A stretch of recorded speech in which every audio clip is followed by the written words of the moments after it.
En honor al tiempo, ya vamos partiendo. Primero que nada, darle la bienvenida a todos los que nos están viendo ahora y a Álvaro. Esta es la segunda charla del curso de Grandes Personajes, Ideas de Occidente. Les cuento que para los que no estuvieron, la semana pasada estuvimos conversando junto a Ignacio Stienson sobre Tomás Moro, una tremenda charla, seguro aprendimos mucho. Y hoy tenemos la oportunidad de hablar sobre Friedrich Hayek, y el camino de la servidumbre. Hoy día expondrá Álvaro Iriarte. Él es abogado de la Pontificia Universidad Católica de Chile y actualmente director de contenido del Instituto República. Bueno, Álvaro, antes que nada, explicarte un poco, quisiéramos que nos hagas una como breve introducción de lo que es Hayek, su obra, y para después al final dejar un momento para las preguntas, que seguro van a haber. Bueno, y recordarle a todos que vayan, durante la charla, vayan dejando sus preguntas en la sección de preguntas y respuestas. Y eso, adelante Álvaro, estoy el micrófono. Gracias, Agustín. Muchas gracias a todos los que nos acompañan hoy y espero poder hacerlo en este breve tema de tiempo, porque tenemos estas limitaciones de tiempo propias de toda actividad. Poder hacer una charla que sea lo más motivadora a que ustedes después puedan entrar en el mundo de Hayek, conocer un poco más de esta figura y también ver la posibilidad de encantarse desde una perspectiva de las ideas y críticas también con la obra del personaje.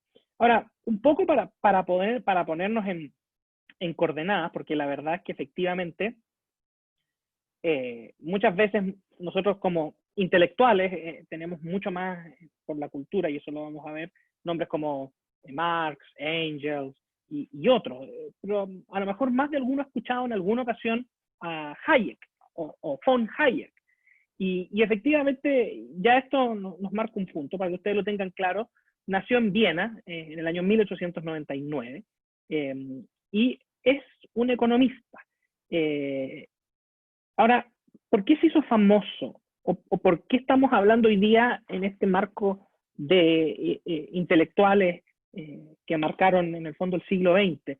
Porque Hayek se ganó un espacio muy interesante a mitad del siglo XX, siendo profesor de economía universitario en la Universidad de Viena.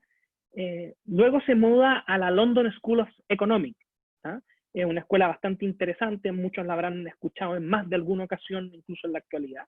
Y después entra a la Universidad de Chicago, en Estados Unidos. O sea, miren la trayectoria que tiene.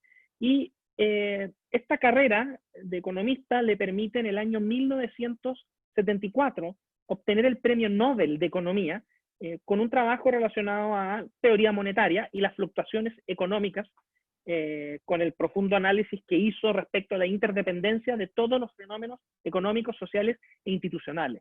Es un economista serio, pero no vamos a hablar hoy día de Hayek en cuanto a economista, sino que Hayek tiene otra vertiente.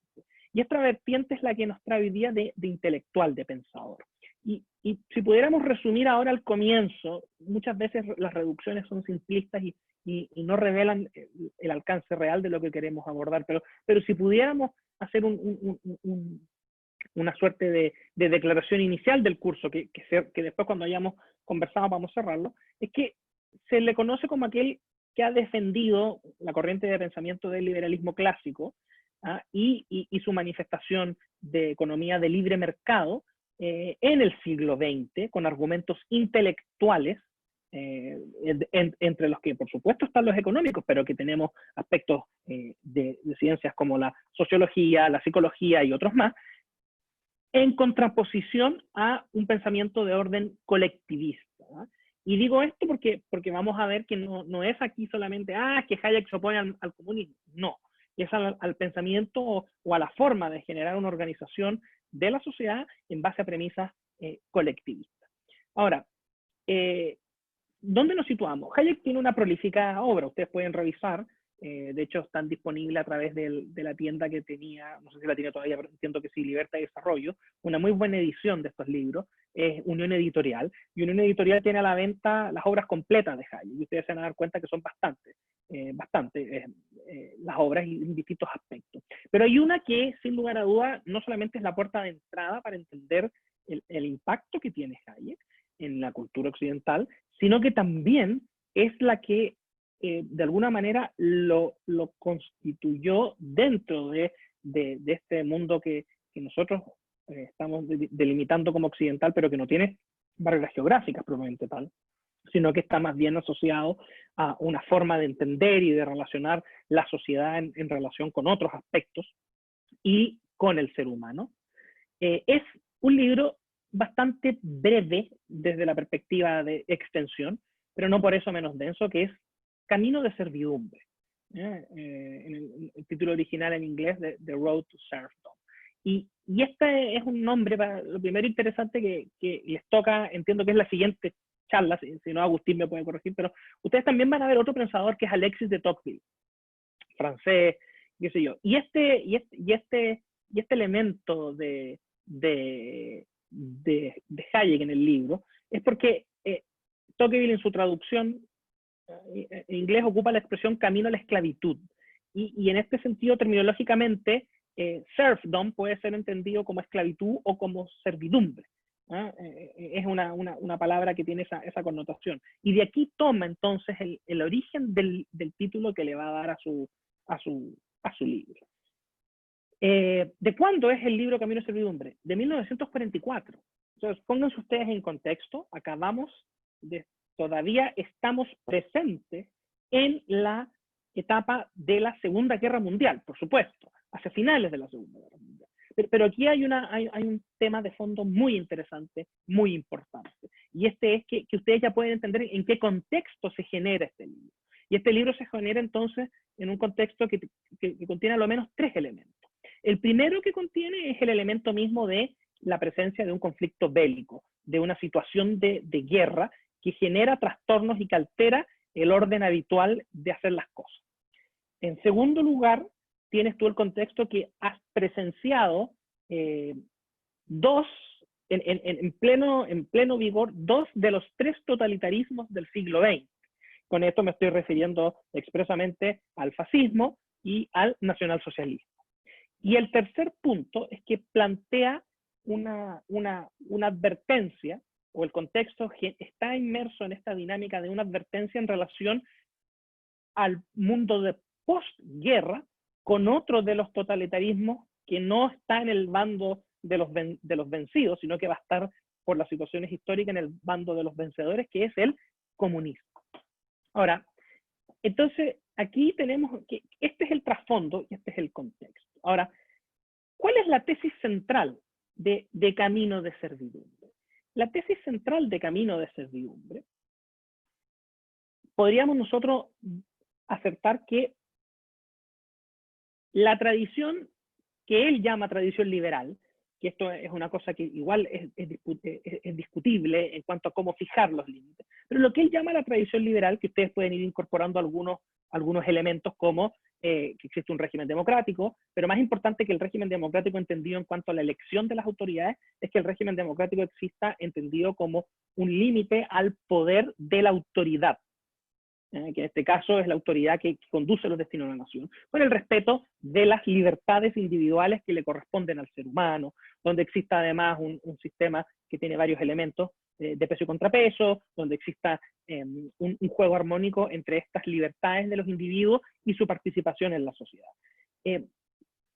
Cuando esta tradición cede su espacio ante el socialismo, que es este pensamiento inaugurado, ¿no?, como corpus de ideas por lo que va a ser el trabajo de Marx, aunque sea comunismo, pero estas ideas de fondo que se van desarrollando en su vertiente, o el intervencionismo estatal, ya vamos a volver sobre eso. Lo que ocurre entonces es que se empieza a someter la libertad individual, la propiedad privada, a consideraciones de carácter colectivo que terminan distorsionando de tal manera la realidad en que vivimos, en que se produce un fracaso y un colapso del orden institucional, y además, en el fondo, se termina cediendo a la libertad. Por ponerlo en términos sencillos, pero a la vez controversiales. ¿Qué significa esto? Que existe una relación entre libertad individual y la planificación económica que ejerce el Estado. Y en este sentido, a mayor planificación económica centralizada, controles, regulaciones, participación del Estado en la toma de decisiones, todo eso va a redundar en una reducción de la libertad individual. Y entonces, esto es en el fondo la pieza central, y lo conecta de inmediato Hayek con su advertencia, que es que dice, mire, estas ideas de planificación son ideas de corte colectivista, y estas ideas colectivistas pueden ser, en la jerga tradicional de la expresión política, de izquierda o de derecha. Y esto no nos lleva a un mundo mejor, ni tampoco a esta utopía de una sociedad mucho más justa y una sociedad que funciona mucho mejor en la provisión de bienes, servicios y en las aspiraciones de las personas. Por el contrario, a lo único que nos conduce es a entregarle más poder al Estado, que primero termina controlando toda la economía y la actividad productiva, y luego comienza a controlar la actividad cotidiana de los sujetos. Y él dice, como lo vimos tanto en la Alemania nazi como en la Italia fascista. Este es el punto de partida. Ahora, esto tiene varios aspectos que vamos a ir desarrollando. El primero de ellos es que aquí, ¿por qué Hayek decide escribir este libro? Hayek había estado dando conferencias antes de preparar este libro, había estado escribiendo también algunos artículos, y en el fondo su temor era el siguiente, que Hayek se muda a Londres y percibe en la Inglaterra de pre-Segunda Guerra Mundial, presencia un clima intelectual muy similar al que había existido en la Alemania previo al ascenso al poder y a la toma de control del nacionalsocialismo. Y ese tenía, entre otras cosas, una crítica que se veía que el sistema, como le dicen los críticos, capitalista, o en estricto rigor una economía libre, era la fuente de todos los males políticos, económicos, sociales. O sea, todo lo mal que ocurría era por causa de la economía libre y de este libre juego de oferta y demanda y de la iniciativa privada. Si les suena bastante conocido ese argumento, efectivamente está vigente hoy, y lo pueden, es cosa que prendan la televisión y que vean lo que ha pasado hoy día en la Cámara de Diputados, para que puedan efectivamente darse ese chapuzón de decir, oye, esto está vigente, la crítica. Entonces Hayek dice, no, aquí en el fondo lo que está ocurriendo es que se está idealizando y se está construyendo una alternativa socialista solo en el plano de las ideas, desconociendo la objetividad del fracaso que tienen este tipo de políticas y cómo esto repercute negativamente en la sociedad. Ahora, el tema es que entonces siempre se destacan los vicios y los fallos de la economía libre y del sistema liberal, siguiendo la terminología del libro, pero nunca se hace énfasis en las brutalidades, abusos y fallas del sistema del comunismo, del nacionalsocialismo, del fascismo. Claro, después vamos a tener que, cuando termina la Segunda Guerra Mundial, yo les pregunto a ustedes, probablemente el público sea capaz de darme todas las falencias y atrocidades del nacionalsocialismo y del fascismo de memoria, pero muchos van a tener problemas para enumerarme los fracasos y las dificultades del comunismo. Y eso tiene que ver con el rol que vamos a ver un poco más adelante de la cultura y los medios de comunicación. Ahora, en este sentido, este es el punto de partida, y el temor que tenía Hayek es que partir con estos cantos de sirena y empezar a estatizar la economía a través primero de una intervención cada vez mayor en toma de decisiones que otrora estaban en manos de los agentes económicos, como puede ser la empresa, el emprendedor, diríamos hoy día, la pyme, y traspasarla al Estado, eso va a ir generando una intervención cada vez mayor que termina con que el Estado toma el control absoluto de este ámbito de la sociedad, que es, podríamos nosotros, haciendo este ejercicio, separar lo que es la economía, pero que comienza a repercutir de inmediato en el ejercicio de las libertades que tiene cada individuo. Y por lo tanto, esa era la gran preocupación y el gran temor que tenía eso. Uno de los temas que aborda Hayek, no es el único, por supuesto, pero lo aborda, y precisamente lo aborda en Camino de Servidumbre. De hecho, ustedes pueden, leyendo el libro, se van a dar cuenta que el capítulo 2 se gira en torno a este tema. Es que en estos años preguerra era muy habitual que la intelectualidad de izquierdas, o también alguna intelectualidad que buscaba otros objetivos distintos al avance del socialismo propiamente tal, rápidamente planteaban que el nacionalsocialismo era una etapa más de este capitalismo salvaje, como le gusta tanto llamar hasta el día de hoy a intelectuales y políticos. Y por lo tanto, que en el fondo había que combatirlo y había que reemplazarlo por el socialismo en esta dinámica de progreso. Ahora, lo interesante es que aquí el punto relevante es que Hayek es el que primero levanta en esta obra propiamente tal, siguiendo, entre otros, a su mentor, que era Ludwig von Mises, otro economista austriaco. Es levanta el punto que, al contrario, el nazismo es una forma más de totalitarismo y comparte muchos elementos con el socialismo, y que por lo tanto, desde una perspectiva de la relación con el individuo y la libertad, son lo mismo, no son distintos. Lo que ocurre es que tienen quizás puestas en escena distintas. Y eso me refiero desde una perspectiva del plano político y este juego interno. Ahora, en este sentido, Hayek escribe Camino de Servidumbre como una advertencia. Ahora, efectivamente, una de las más grandes críticas que se le hace a este texto, que la advertencia de Hayek es que si tú permites que avance la planificación centralizada en materia económica, tú vas a terminar indefectiblemente en un totalitarismo. Y efectivamente eso no ocurrió, y no ocurrió, sino que lo que vimos y lo que hemos presenciado es que cuando tú avanzas en esta economía centralmente planificada, tú puedes terminar en una etapa intermedia que no es la de el totalitarismo estilo Unión Soviética o el nacionalsocialismo estilo Alemania, pero terminas en una cosa a medio camino que es en el fondo lo que algunos llaman, a propósito, este socialismo democrático o este medio camino. Incluso algunos que han definido después con mucha más posterioridad la tercera vía entre el capitalismo y el socialismo como polo irreconciliable. Pero, si bien es cierto esto no ocurrió, sí ocurrió que en el fondo la advertencia de Hayek en cuanto a la restricción y límite de las libertades sí se produce cuando tú comienzas a ceder espacio a estas ideologías colectivistas. Ahora, ¿qué es lo interesante acá? Hayek escribe en Inglaterra y lo escribe pensando en advertir a Inglaterra que no siga el camino de Alemania. Ahora, en este sentido, la edición británica se publica en 1944 y no tiene una buena acogida por el mundo intelectual británico. Probablemente muchos de ustedes me digan, ya, pero eso no tiene ninguna gracia porque probablemente si la gran mayoría de la opinión intelectual y del mundo universitario británico, la inteligencia, como él la llama, estaba dominada por las corrientes socialistas en cualquiera de sus variantes, claramente a él le iba mal. Pero fíjate que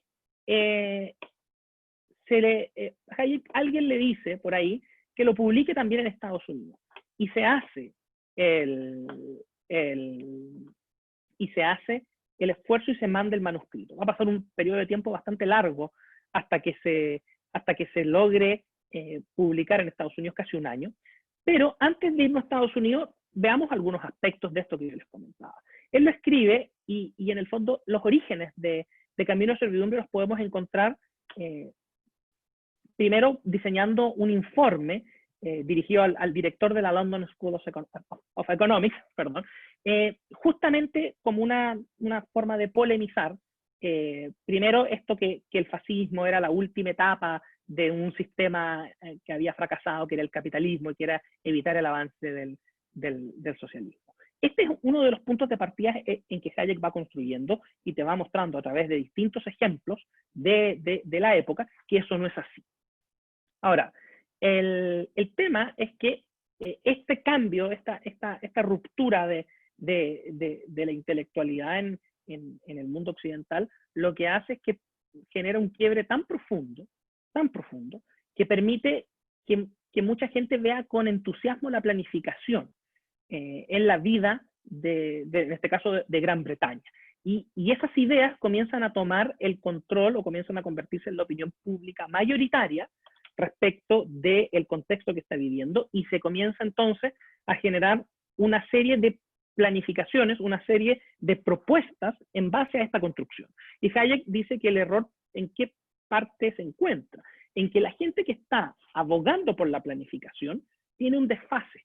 ¿Y por qué lo plantea él? Porque él dice, mire, estas ideas de la planificación la han importado de la escuela histórica alemana, que desarrollaron su ámbito de trabajo como consejeros de Otto von Bismarck en los últimos decenios del siglo XIX. Y aquí ya estamos a mitad del siglo XX. Y esto te hace entonces, como tienes un punto de partida errado para hacer tu diagnóstico, tú vas a generar diagnósticos equivocados y propuestas equivocadas. Ahora, cuando él se refiere a esta situación, él plantea que se refiere tanto a la planificación que se produce en un régimen totalitario propiamente tal, como también en aquella que se denominaba por entonces la planificación democrática, que es la que se va a producir en el ámbito o en el mundo de la democracia a través de decisiones como las que nos ha tocado ver hoy día, tengan eso en consideración, en la cual se reviste esto de que es la voluntad popular y de que es, en el fondo, lo que la mayoría de las personas quieren. Ahora, el libro de Hayek, en este sentido, presenta dos temas entre distintas críticas que se le puede hacer. Vamos a ver. Muchos sostienen que Hayek plantea aquí una dinámica que es libertario y que en el fondo deja por fuera todos los elementos que sean de intervención del Estado. Eso no es así. Cuando ustedes leen Camino de Servidumbre, ustedes se van a encontrar que Hayek reconoce ciertos espacios o genera un punto donde existe intervención. Y una de esas, la que él menciona, es la seguridad social. Lo que pasa es que Hayek sostiene que si existe un sistema de seguridad social que no atente contra la competencia y el mercado, que sea una red mínima de protección, no hay ninguna dificultad en que eso exista y se complementa perfectamente con un sistema de economía libre. Lo que ocurre es que hoy día, cuando tú tomas la lectura de Hayek y lo pones en el escenario actual del estado de bienestar, tú te das cuenta que puede haber algunas contradicciones. Pero eso Hayek también lo sigue abordando posteriormente en otras obras. Y lo otro que en el fondo algunos modernos le critican a Hayek es que Hayek tenía la esperanza en que la democracia o el régimen democrático tenía la capacidad de frenar la expansión estatal. O sea, en el fondo Hayek sostenía que si tú tenías un ordenamiento democrático era mucho más probable que tú lograras hacer mejor frente al avance del intervencionismo que si tú estabas en un régimen monárquico o en un régimen de otra naturaleza. Pero eso también hoy día ha quedado un poco en entredicho, dado que gran parte de esta intervención y expansión se ha dado y la crisis de la deuda, por ejemplo, se ha dado en regímenes democráticos y ha sido una dinámica bastante distinta.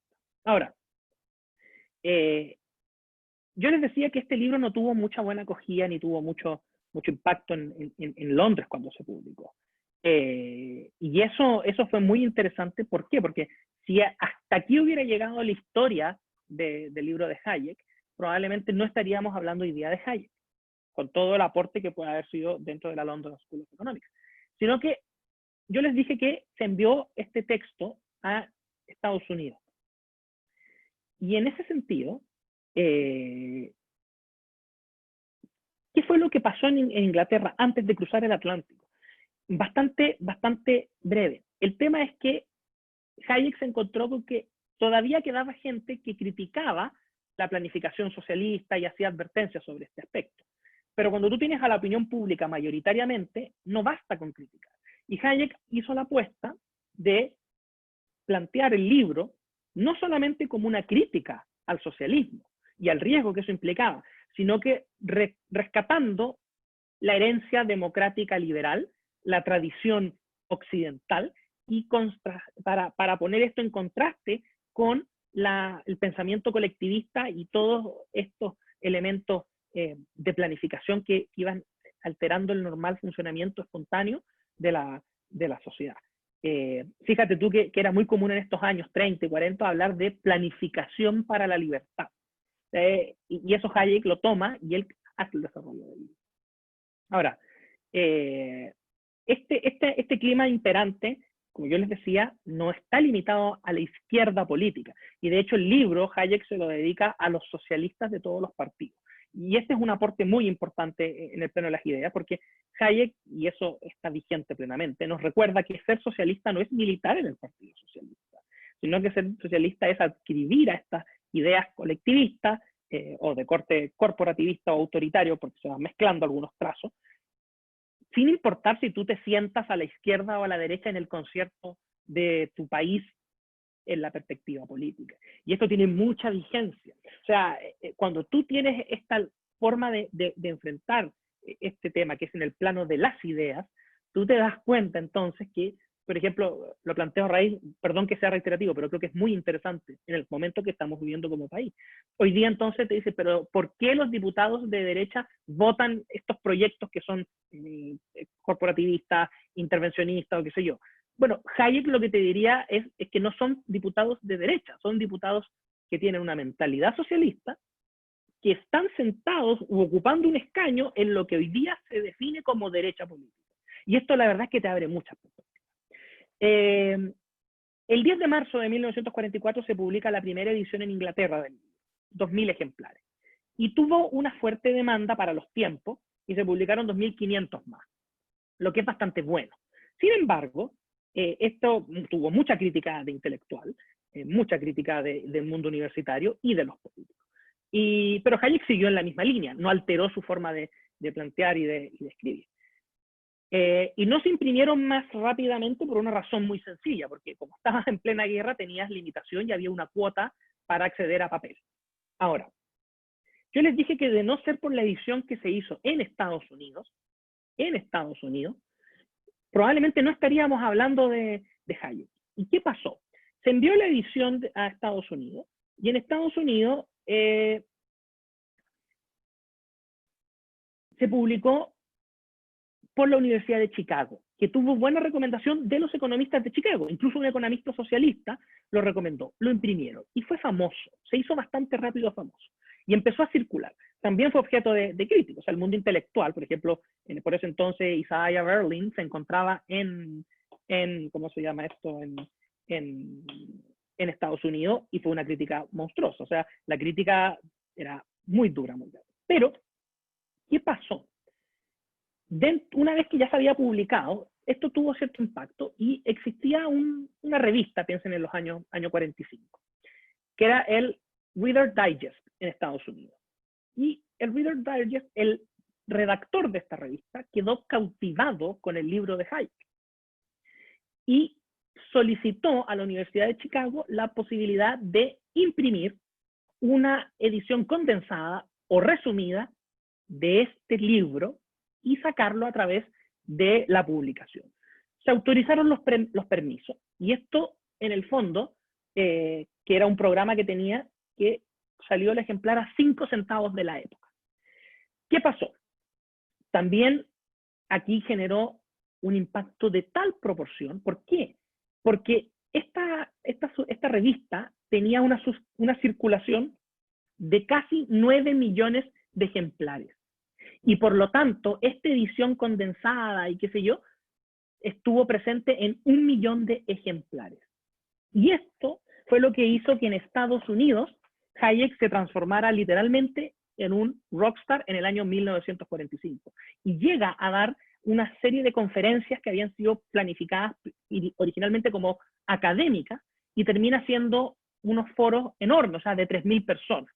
Y esto marcó aquí definitivamente el impacto que iba a tener en Occidente, porque es curioso, pero al final se cumple un poco esto que nadie es profeta en su propia tierra. Y si bien es cierto, Hayek era austriaco, ya se había a esta altura nacionalizado en Reino Unido, el libro no tuvo mayor impacto en un comienzo y no tuvo mayor efecto en Inglaterra, pero tuvo en el mismo periodo de tiempo un impacto impresionante en Estados Unidos. Entonces, antes de entrar a los efectos y por cómo influyó este libro, repasemos algunos elementos. El primero es que este libro, si bien es cierto, tiene muchas referencias propias de la Alemania nazi y de la guerra, tiene una cantidad enorme de ideas que son atemporales. ¿Por qué? Porque dijimos, ¿cuál era el objetivo inmediato en ese momento de Hayek? Persuadir al mundo británico en el que él vivía. Pero, así como tenía ese objetivo inmediato, tiene un objetivo que es mucho más grande, que excede el límite geográfico y el contexto temporal, que tiene que ver con que constantemente hay que estar reexaminando las visiones imperantes que se imponen desde el mundo académico, como lo fue el socialismo. El segundo elemento, que nos deja así como para que lo tengan presente ustedes, Hayek plantea un tema que es bastante recurrente y de nuevo, ustedes pueden hacer una reflexión propia a raíz de la pandemia que estamos viviendo. Hayek señala que, en el fondo, las guerras son una muy buena excusa para que los promotores de la visión socialista y colectivista logren implementar estas políticas de planificación. Porque ¿cuál es el argumento que se da siempre? Que la guerra es excepcional y que requiere medios excepcionales y que es una situación anormal, entonces necesitamos coordinar y qué sé yo, y vamos incorporando intervenciones. Pero ¿cuál es el tema? El tema es que no es solo la guerra, sino que en estricto rigor es lo que se llama emergencia nacional. Y esa emergencia nacional te permite a ti invocar una causa común, un problema, una situación muy grande. Y esto nosotros lo hemos escuchado. Guerra contra las drogas, la guerra contra el terrorismo, la guerra contra la pandemia. ¿Y qué pasa? Que con ese escudo tú logras incorporar una gran cantidad de normas, regulaciones, políticas públicas al final del día, que te permiten controlar desde el Estado la actividad. Ese es uno de los grandes temores que muchos hoy día tenemos respecto de lo que va a generar la pandemia y el rol que tiene el Estado. Y en tercero, y esto también no es menor, Hayek en el libro hace presente un aspecto que había estado mucho tiempo ausente en el debate occidental, que es el poder de las ideas. El socialismo es una idea, la doctrina socialista es una idea, y así logró constituir un monstruo como la Unión Soviética. El tema es que las ideas, no es que el socialismo sea el único que puede influir y cambiar el destino, son las ideas mismas. Y en este sentido, Hayek dice que mientras no tengamos el clima intelectual con las ideas apropiadas, difícilmente lo que hagamos pueda evitar que siga, ponte tú en este caso, tomando ventaja o imponiéndose la visión colectivista. Por ejemplo, solo para hacer la transición a la parte final de esta charla, un par de citas del texto. Como les decía, yo recomiendo la edición de Unión Editorial, es bastante buena, pero Alianza también tiene un libro ese es mucho más fácil de encontrar y también es mucho más fácil de acceder, dado que el precio es menor. Pero, por ejemplo, fíjense una cita, la pueden encontrar en el caso de la edición de Unión Editorial, en la página 193, dice: nuestra generación ha olvidado que el sistema de la propiedad privada es la más importante garantía de la libertad, no solo para quienes poseen propiedad, sino también, y apenas en menor grado, para quienes no la tienen. No hay quien tenga poder completo sobre nosotros, y como individuos podemos decidir en lo que hace a nosotros mismos, gracias tan solo a que el dominio de los medios de producción está dividido entre muchas personas que actúan independientemente. Si todos los medios de producción estuvieran en una sola mano, fuese nominalmente la de la sociedad, en lo que lo entre comillas, o fuese la de un dictador, quien ejerciese este dominio tendría un poder completo sobre nosotros. Entonces, esta cita, ¿por qué yo la traje a colación acá? Porque el poder, ¿cuál es la idea de fondo? La idea de fondo es que la propiedad es garantía de nuestras libertades que tenemos, de expresión, de opinión, de pensar, de obrar, de actuar. Todas las libertades que ustedes puedan poner en una lista, necesitas tener una garantía. Y la mejor garantía no es una declaración de que la vamos a respetar, no es una foto y un acuerdo nacional para respetar las libertades, no. Es el régimen que tiene la propiedad privada. Cuando tú tienes propiedad, sea un auto, un inmueble, ahorros, tú vas a poder al final del día evitar que alguien más tome decisiones por ti. Y en cosas concretas, o sea, si tú tienes propiedad, tú vas a tener, por ejemplo, cómo defenderte de los abusos del Estado.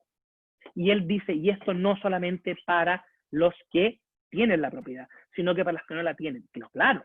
¿Y por qué también alguien que no tiene? Porque en un régimen como el que plantea, o en lo que él analiza como sociedad, si tú tienes la posibilidad de adquirir propiedad, de acceder a la propiedad, tú vas a pasar inmediatamente a estar en esa situación de poder poner un freno a la intervención de otros en el ejercicio de tus libertades.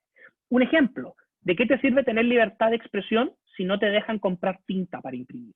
Un ejemplo básico, pero la lógica de los totalitarismos tiene sentido. Ahora, como esto es un tema intelectual, Hayek tiene otra cita en Camino a Servidumbre, a mi juicio muy interesante, que dice, los jóvenes de hoy, esto en 1944, pero es plenamente aplicable, los jóvenes de hoy han crecido en un mundo en donde tanto en los medios como en la escuela se presenta el espíritu emprendedor como algo deshonroso y el querer beneficios como algo inmoral. En un mundo donde darle empleo a cientos de personas se considera explotación, pero darle órdenes a esa misma gente se considera honorable.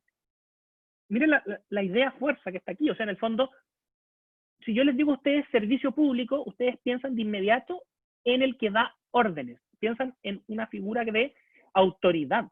Jamás me van a nombrar espontáneamente al hombre que crea 1000 puestos de trabajo, al emprendedor que saca de la pobreza a otros dando trabajo. Y esto es un tema que te demuestra cómo la visión colectivista trastoca y en el fondo aquel que está empujando el carro del progreso, que es el mundo privado, o en este caso el emprendedor, la pyme, tiene una valoración inferior al que está sentado en un escritorio determinando cómo ese otro va a emprender o cómo ese otro va a ejercer. Esa es la profundidad que tiene alguno de los pasajes que ustedes pueden encontrar, estructurado en un orden consecuencial que no lo hace difícil de leer. Y otro más, que este puede ser más conocido, debemos reaprender con sinceridad a afrontar el hecho que la libertad no es gratis y que como individuos debemos estar preparados para hacer sacrificios si queremos preservarla. Esta es una idea que no es original de Hayek. Ya la tienen ustedes, por ejemplo, en los padres fundadores en Estados Unidos, o la tienen en otras figuras.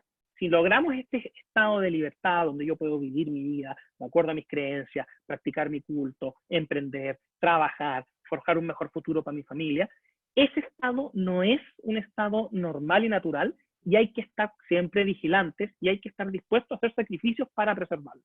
Y lo que Hayek, entre otras cosas, sostiene es que hay muchos que no están dispuestos a hacer esos sacrificios. Y como no están dispuestos a hacer esos sacrificios, se produce este avance sostenido de las ideas colectivistas y socialistas. Ahora, esto tiene que ver con que son grandes pensadores. ¿Cuál ha sido el impacto? Vamos a repasar rápidamente 4 impactos que tiene en el sentido Hayek. Vamos por orden cronológico. El primero de ellos tiene que ver con la Universidad de Chicago. ¿Qué ocurre con la Universidad de Chicago? Yo les dije que tuvo mucho impacto en Estados Unidos el libro y los viajes de Hayek. Y ahí entonces un empresario de Kansas City, Harold Ludlow, se juntó con Hayek y quería hacer un proyecto de financiar una investigación para impulsar un verdadero orden competitivo en los Estados Unidos, porque Hayek decía que el orden competitivo, la economía libre, muchos empresarios leían su libro y decían, sí, sáquenos al Estado de encima, pero no estaban dispuestos a competir, no estaban dispuestos a estar en un mercado abierto, no estaban dispuestos a dejar de lado recibir subsidios o posiciones privilegiadas por la vía de la regulación. Y eso está también plenamente vigente. Pero, mira, después de largas conversaciones se llegó a cabo que se iba a hacer en la Universidad de Chicago. Entonces, el estudio nunca se completó.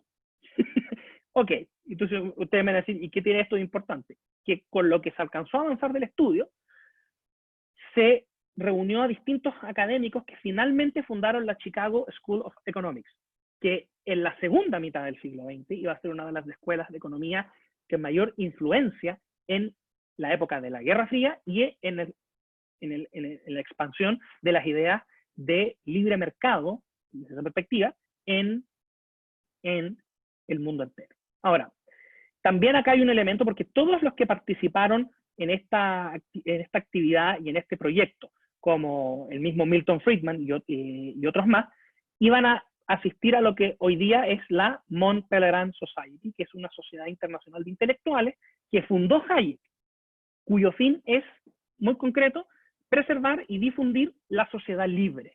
La Mont Pelerin Society sigue funcionando hoy en día y es una fuente permanente de debate intelectual sobre las ideas de la libertad. Recuerden el rol que le asignaba Hayek a las ideas, antes que las políticas públicas. En el fondo, muchas veces nosotros lo que hemos visto en Chile es que llegamos con una propuesta, pero la propuesta es la etapa final, y esa propuesta se cae porque no va a tener una comprensión o una adhesión positiva de parte de la opinión pública, y no se va a implementar bien porque te falta todo el plano anterior, que es el clima intelectual previo. Ese es un primer efecto. El siguiente efecto, este se produjo en Londres. El segundo efecto está en Estados Unidos. El segundo efecto inmediato lo tenemos en Londres. Fíjate que al terminar la Segunda Guerra Mundial, un británico que había combatido, Anthony Fisher, leyó este texto y quedó muy preocupado porque veía con preocupación que había ganado en 1945 el Partido Laborista y que tenía en su agenda propuestas de nacionalización de medios de producción y un sinnúmero de elementos. Entonces, Anthony Fisher, habiendo leído El camino de servidumbre, se fue a la London School of Economics a hablar con Hayek y le dijo: mire, yo quiero agradecerlo porque aquí tengo una fuente de inspiración, a mí me gusta lo que usted dice, y yo le voy a decir una cosa, profesor: yo voy a entrar a la política para cambiar esto. Y según cuenta la anécdota, esto es anécdota, está documentado, pero es anécdota, Hayek le dijo: no pierda su tiempo y no entre a la política, usted no saca nada con ser electo, con ser diputado, o en este caso miembro del Parlamento, si no va a poder cambiar el clima intelectual. Le dijo: usted lo que tiene que hacer es dedicar su energía, su tiempo, a invertir en centros de pensamiento, lo que hoy día nosotros conocemos como think tanks, de manera tal de generar todas las bases y todo el trabajo para impulsar un cambio en la opinión pública y luego en la opinión política. Anthony Fisher salió bastante decepcionado en 1945, pero después de varios emprendimientos, entre ellos uno fallido de darle una vuelta, el año 1955 ocupó su patrimonio para fundar el Institute of Economic Affairs, que es el primer centro de estudios, vamos a evitar las etiquetas, pero el primer centro de estudios que promueve las ideas de una sociedad libre, moderno, y que ha sido el modelo que han seguido distintas instituciones a lo largo de todo el globo. En el caso de Chile, uno de los que sigue este modelo, que se enfoca en las políticas públicas, es Libertad y Desarrollo, que se fundó en los años 80, 90, pero tiene esta dinámica y esta figura. Y esto te va a generar un cambio de contenido. Y esto va a ser uno de los principales canales, porque muchas veces en las sociedades como las nuestras, la intelectualidad de izquierda tiene absolutamente controlada y dominada las aulas universitarias. Y no hay espacio para que se hagan propuestas desde otra dinámica. Pero teniendo centros de estudio es distinto y muchas veces logran transformar e influir no solamente en el clima de opinión. Ahora, este modelo ha sido ampliamente replicado y el Institute of Economic Affairs logró cumplir a cabalidad el esquema que se pensó. Se constituyó, se fundó, comenzó con trabajo, fue generando masa crítica, fue generando influencia, logró captar la atención de público, ese público también fue creciendo y se incluyeron algunos políticos y finalmente logró influir en reformas importantes en materia de gasto público, de tamaño del Estado, en Inglaterra. Pero también, para que vean ustedes que Hayek tenía claridad de esto, el impacto de Hayek es muy importante porque hay dos casos que son bastante paradigmáticos en donde las ideas de Hayek repercuten profundamente. Y a esto me refiero precisamente al caso de Margaret Thatcher en Reino Unido y a Ronald Reagan en los Estados Unidos. ¿Por qué los menciono yo acá en esto si estamos hablando del intelectual? Bueno, lo primero, para que ustedes tengan claridad absoluta, es que ambos leyeron el documento. Ustedes saben que el mundo socialista siempre ha vilipendiado la capacidad intelectual de Ronald Reagan y el punto es que se dice que solo leía semanarios y revistas, pero hay documentación en distintos textos que ya cuando Reagan era gobernador tenía dentro de su biblioteca libros favoritos, Camino a Servidumbre y otras obras de Hayek, así como de Mises, anotados. No sé si ustedes tienen libros y los van anotando con lápiz grafito o con portamina, ellos lo tenían anotado. Y esto va a ser muy importante porque, en el fondo, desde la perspectiva del discurso político, Reagan siempre tenía dentro de sus esquemas propuestas y elementos que sacaba de los textos de Hayek y que los adaptaba a su forma de transmitir, porque era político y comunicador, pero estaban presentes. Hay fotografías de Reagan y Hayek también en más de una ocasión tuvo intercambio en conversaciones en la Casa Blanca con el presidente Reagan. Y aquí te demuestra entonces que este libro de 1944 logró llegar a dirigir en el fondo la aproximación o parte de la aproximación que tenía el presidente de los Estados Unidos en el año 1980. O sea, 40 años de que se produjo este tema de cambio intelectual, de cambio de las ideas. El segundo caso en Margaret Thatcher es mucho más notable, porque, no solamente porque eran británicos, sino que porque en este sentido tenían una comunicación epistolar permanente. De hecho, yo sé que estamos contra el tiempo, pero me gustaría mostrarles unas cartas que están disponibles, las cartas originales, a ver si me dan la posibilidad de compartir pantalla. Fíjate que, solo mientras tanto, por ejemplo, yo les decía el rol de Hayek, esto de que las etiquetas no definen dónde tú estás ni nada. Entonces, por ejemplo, el año 1977, el entonces Partido Liberal Británico decidió aliarse con el Partido Laborista, que tenía ya declaradamente principios de socialismo y colectivismo, y Hayek le escribe al editor del The Times, le dice, oiga, mire, cualquier persona que haya estudiado la historia de los principios del liberalismo puede darse cuenta que un partido que mantiene a un gobierno socialista en el poder ha perdido todo el título de llamarse, todo el derecho de llamarse Partido Liberal. Entonces, este es el tipo de cuestionamiento. Y, de hecho, hay un tema. Margaret Thatcher, cuando empieza a hacer su campaña en el año 1978 como líder del Partido Conservador, pensando en las eventuales elecciones, se dio toda una disputa con estas regulaciones e intervenciones del Estado que le otorgaban un poder desmesurado a los sindicatos. Y fíjate que en el fondo Margaret Thatcher en el año 78 ya plantea la necesidad de la reforma, de evitar esta intromisión, de volver a una dinámica donde cada persona tenga un voto en un sindicato y que se respeten las tomas de decisiones, cosas que para nosotros son muy lógicas. Y en el fondo sale el profesor escribiendo nuevamente al The Times y dice, mire, no logro entender que en el fondo dentro del propio partido consideren que Margaret Thatcher es extremista o es extremismo por plantear las reformas. Y él dice, las reformas que ella está planteando van en la línea correcta y son en lo que corresponde. Y ella dice, mire, necesitamos un cambio, necesitamos modificar este sistema y en ese sentido hay que actuar. Y por lo tanto, el mundo no pertenece a los cobardes. Él dice textualmente, el mundo pertenece a los valientes, no a los cobardes, en alusión a Margaret Thatcher. Cuando Margaret Thatcher gana la elección, implementa varias ideas y temas que venían del Institute of Economic Affairs, que había sido fundado por Sir Anthony Fisher en función de las ideas de Hayek, donde había ese tipo de material. Y hay correspondencia personal entre Thatcher, que era una apasionada por los temas de economía, con Hayek de ida y vuelta. O sea, por ejemplo, Hayek le dice al primer ministro, por favor, revise tal tema en relación a la política monetaria y al tema de la inflación y cómo esto impacta en los mercados, en la industria financiera y cómo tenemos que terminar a la brevedad con esto por el bien de la gente, qué sé yo. Y Margaret Thatcher, que fue muy criticada por aplicar justamente este tipo de medidas y generar un shock para poder salir de la inflación, le responde a raíz de esta carta, le responde algo así como, oiga, yo estoy completamente de acuerdo, leí este tema y me parece muy bien, y si bien yo entiendo específicamente lo que usted me plantea, creo personalmente que habría sido mucho más violento en materia social y económica en el corto tiempo. Pero ¿qué te demuestra esto? Esto te demuestra que en el fondo Hayek sí tenía razón cuando decía que eran las ideas las que importaban, y que es un proceso. Porque para que Margaret Thatcher haya llegado al poder y para que Reagan haya llegado al poder, hubo un cambio cultural, y ese cambio cultural fue porque se generó masa crítica desde la perspectiva de las ideas.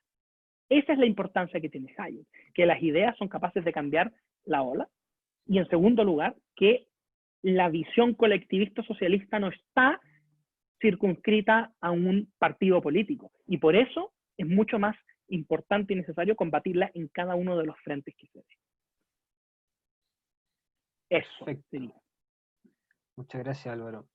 Oye, justamente con esta última, o sea, lo tocaste antes y ahora mencionaste algo sobre la importancia que le da a Hayek a la idea, ¿no es cierto? Le da una importancia como jerárquicamente más importante que las políticas públicas, vienen antes la idea. Entonces, claro. Respecto a eso, ¿tú crees que le faltan ideas hoy en día a la política, y no solo a un sector político determinado, sino que en general en Chile y globalmente? A ver, ¿cómo fue eso último? La pregunta, expresamente. ¿Tú crees que le faltan ideas a la política? Sí, o sea, sin un sector político determinado. Sí, no, yo lo que veo hoy día es lo siguiente, por lo menos en el caso chileno, yo lo que aprecio con mucha preocupación, que lo veo diario, es que pasa lo siguiente: las ideas socialistas están muy, muy, muy difundidas, ampliamente viralizadas, sin los sustentos, sin los fundamentos, la típica visión utópica, el típico desconocer la experiencia teórica y sobre todo la experiencia práctica y la historia, está muy difundida y hay muchos promotores vociferantes. Llámalo políticos, influencers, como tú quieras. Y veo que desde la sociedad libre, teniendo la capacidad, porque hay material suficiente y hay personas muy valiosas, no existe esa misma actividad de difundir las ideas. Entonces, yo no sé si faltan ideas. Lo primero que yo te diría es que falta difundir las ideas y generar un choque. O sea, en el último tiempo, en los últimos años en Chile, para muchos sectores que deberían estar promoviendo activamente la idea de la sociedad libre, ha sido mucho más cómodo quedarse esperando y que se caigan, porque se han caído por distintas razones, las propuestas de corte socialista, pero no a salir a avanzar y correr el eje del debate. O sea, por ejemplo, hoy día les pongo un caso para que reflexionen. Con la discusión del 10%, no vi a nadie proponer privatizar el 20% de Codelco en bolsa y ocupar esos recursos, ponte tú, para las pensiones o para paliar los efectos del COVID. A nadie. En cambio, si hubiera sido al revés, te garantizo que habrían llegado las ideas socialistas a proponer, bueno, pero estaticemos el 20% de Codelco para hacer frente a esta situación. Y ahí está el tema de fondo. Perfecto. Acá hay otra pregunta que nos mandan. Nos dice así: si los datos y la evidencia empírica están del lado de las ideas de la libertad, ¿por qué cree usted que son tan llamativas las ideas que justamente van en contra de la libertad individual? Sí, por una sencilla razón, que Hayek también, digo sencilla porque yo estoy convencido de eso, no porque sea fácil de entender. Hayek también lo plantea. Acá hay un tema de intelectuales. Nosotros pensamos en intelectuales solo en el mundo académico, universitario, formal. Pero existen los intelectuales inorgánicos, que son todos los que popularizan y difunden las ideas. Cuando yo tengo, por ejemplo, puedo nombrar casos, yo la verdad es que puede que me equivoque con lo que voy a hacer, pero si yo tengo algún conductor de matinal promoviendo ideas socialistas, eso es un intelectual inorgánico. Si yo tengo un futbolista opinando de ideas políticas socialistas que son buenas, o por ejemplo, probablemente lo ubiquemos todos, el profesor Massa, que puede ser un tremendo astrónomo, pero claramente su visión es otra porque él ha vivido en el fondo en el mundo intelectual y por lo tanto promueve estas ideas. Esos son intelectuales inorgánicos y tienen mucho más peso y mucho más impacto que los intelectuales que publican papers.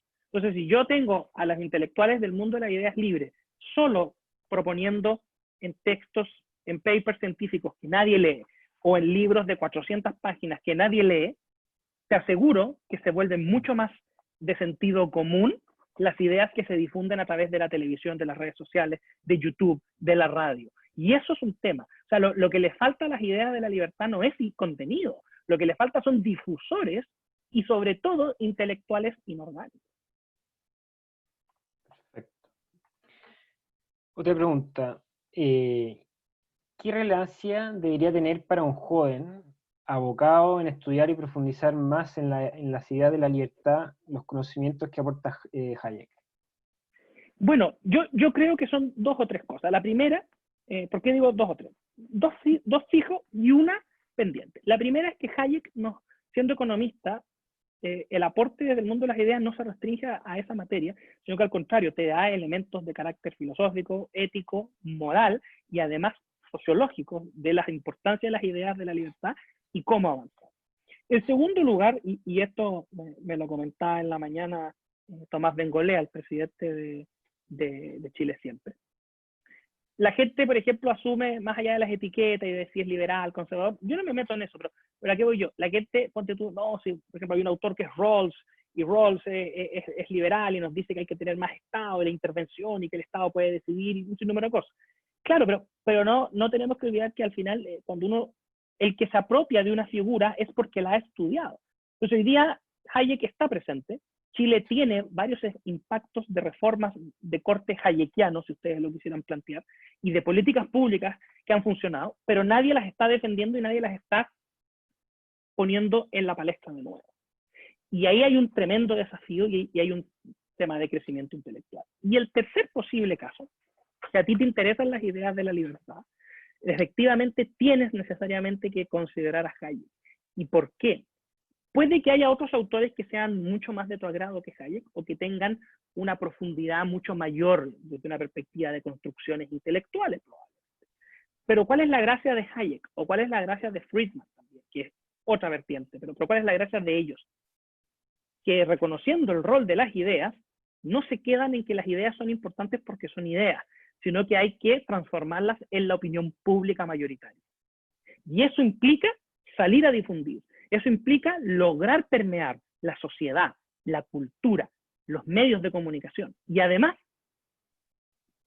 forzar a que los políticos se sumen. Porque tú puedes quedarte con esto de que tengo todo el clima intelectual desde la perspectiva de la sociedad libre, pero los políticos cuando votan, votan por cualquier criterio o derechamente votan ideas socialistas. Entonces ahí hay un tercer valor, que es salir y demostrar que estas ideas son populares en el sentido que son de sentido común y que pueden ser promovidas por personas que no necesariamente son intelectuales de universidad. Perfecto. Acá una última pregunta para ir cerrando, muy súper conectada con la anterior. Acá nos preguntan, ¿cómo podemos ser representantes y defensores de nuestras ideas, entendiendo que somos gente joven? Estamos acá. Bueno, yo no tengo esa respuesta, me encantaría tenerla y quizás estaríamos mucho más tranquilos. Y en ese sentido, yo me atrevería a decir que los jóvenes tienen varios roles. Primero, ustedes son nativos digitales, más de lo que soy yo. Ustedes son nativos digitales. Y en el fondo ustedes tienen ahí un tremendo aporte que hacer a través de compartir el contenido por redes sociales, difundir contenido. No lata, por supuesto, no van a promover en Instagram 25 fotos de un paper, por supuesto que no, pero hay que buscar material, buscar contenido. Ustedes son la gente joven que sabe qué es lo que comunica más a su generación. Un GIF, un meme, un video corto, un TikTok. Entonces ustedes para eso tienen que también dar ese espacio, así como difunden otras cosas buenas, iniciativas sociales, iniciativas culturales, iniciativas religiosas, difundir ideas desde nuestro sector. Eso es lo primero. Lo segundo, lo otro, hay que involucrarse, chiquillos. Yo no les digo que sean ustedes Hayek o que sean los políticos que ponen en movimiento las ideas de Hayek. No sabemos cuál es la vocación que tienen ustedes para el resto de sus vidas. Pero sí les digo algo, hay que involucrarse y hay que, cuando hay posibilidades de opinar, opinar. Cuando hay posibilidades de votar, votar. Cuando hay posibilidades de marcar la diferencia y decir, no, tu idea no me parece correcta porque fracasó en Alemania entre 1960 y 1990, decirlo. Y lo otro, ser valiente, porque hoy día estamos sometidos a una presión enorme de una cultura donde hay intolerancia absoluta por el que disiente del consenso. Y ese consenso imperante en los medios y en la prensa y en la élite es un consenso socialista, no es el de las ideas de la libertad. Perfecto. Oye, muchas gracias por esta tremenda exposición.